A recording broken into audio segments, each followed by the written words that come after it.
Poštovani gledatelji i gledateljice, kod sebe trenutno imam poklon box pod brojem 31. Idemo vidjeti što nam ovaj poklon box sve sadrži.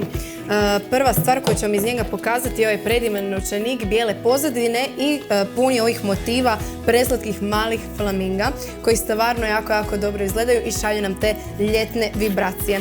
Idemo vidjeti koliko prostora ima u samom novčaniku, dakle nekakva klasična priča, u sredini imamo mjesta za gotovinu, sa strane mali naravno pretinac i zakovano i sa strane si možete stavljati kartice.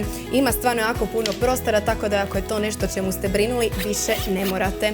I idemo vidjeti što nam još donosi ovaj poklon box. Ovdje imam jednu malu preslatku pravu ljetnu narukvicu.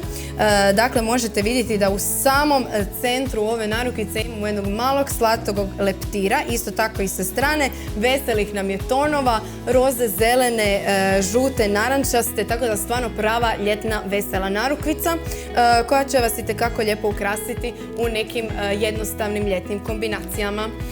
Što još imamo u ovom poklon boksu?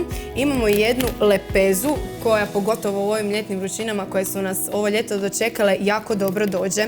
Evo možete vidjeti da nam je sve u ovom poklon boksu u tim nekim rozim tonovima. Tako nam je i ova lepeza u rozim tonovima. Prožeta sa predivnim motivom cvijeća, puna predivnih malih cirkona. Vidimo i ove male, dakle ovaj crni obrub s ovim zelenim, sa zlatnim lijepim detaljima. Lepeza nam stvarno jako dobro izgleda, a i funkcionalna je uz to.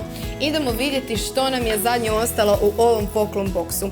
Ova predivna mala torbica koja nam je nekako puderaste roze boje izgleda stvarno jako dobro. Sa stražnje strane ću vam je pokazati, dakle jednostavna je. Radi se o kožnoj torbici i unutar nje imamo mali remenčić, tako da si možete i podesiti kako vama odgovara. Možete ju nositi na ramenu, možete ju nositi kao ručnu torbicu. U svakom slučaju to je na vama zato što remenčić ovdje za to podesiti postoji. I možete primijetiti ove predivne vesele motive koji se nalaze u samom središtu ove torbice, tako da ako volite te neke malo živahne prave ljetne boje, ovo je definitivno pravi izbor za vas. Tako da imali smo torbicu, narukvicu, novčanik i jednu lepezu u ovom našem poklon boksu.